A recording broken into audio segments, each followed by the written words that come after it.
Believe me, to understand that a tree that you're looking at was standing during the American Revolution was something that, to understand, allows you to think about time and nature and reality in a context that I think is becoming more and more valuable to society today.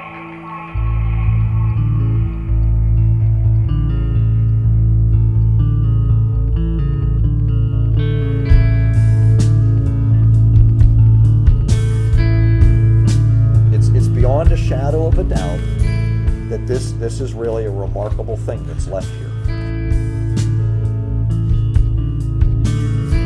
You know, the woods are kind of like almost like a landmark here at Virginia Tech. Well, I think that they're really important to our campus. This is an old-growth forest. It's a very rare ecosystem. I think it's really important to look at these issues before we just dive into something, especially something so just insignificant as where a football team's going to practice compared to like a whole ecosystem. This old-growth island of trees, it's a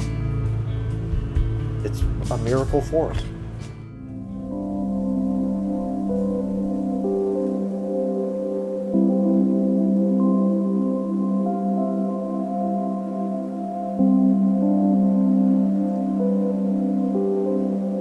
A lot of us here on campus feel that it's a very important thing to try to defend. To have an old-growth forest on campus is worth something great. Just as to win national championships in football is worth something great. 350 years old. So here's the point where Virginia Tech itself was founded shortly after the Civil War ended. Honestly, it's embarrassing for the school that we're coming from. We're a land-grant university with an agricultural history, and we have a fantastic forestry department.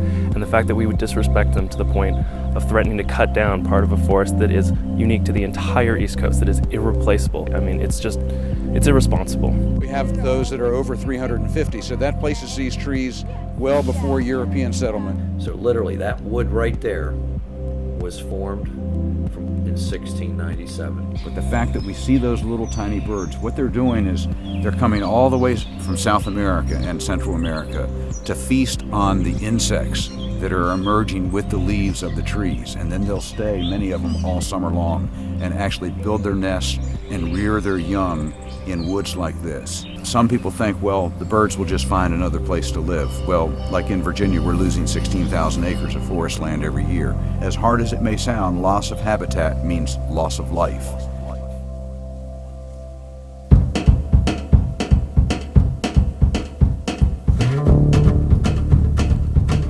They've painted the opposition, us, you, as environmental extremists.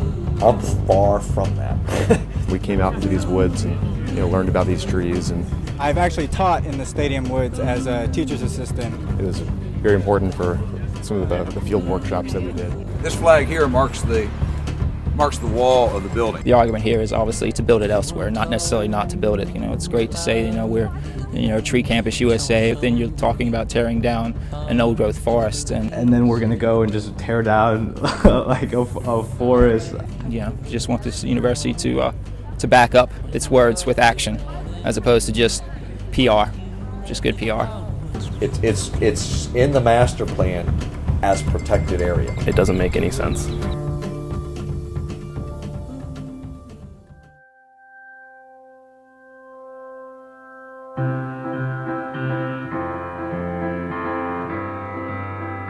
There's plenty of other places they can put it. It'd be good if they had, another option. From my understanding of it, if they build the facility in the alternative location, it's literally a 50-second walking distance. So it seems to me like it's worth it to preserve 300-year-old trees that are in that area. We sit in a room discussing how to prevent this. There are people in that room that are far environmentally left to all the way conservative, almost cut trees anytime, any day. But everybody in that room agrees this is a really poor decision. Well, this is a 1 minute net difference in walk.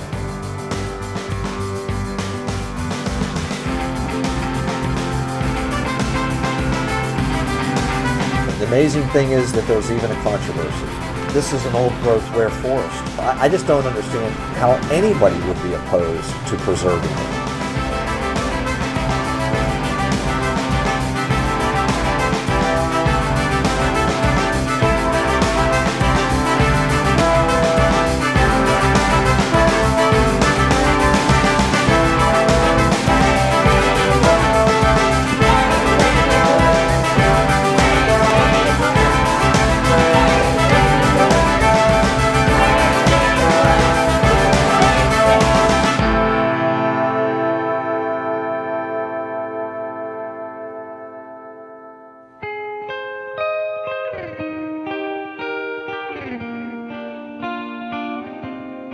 Destroying the stadium woods would be a grand tragedy.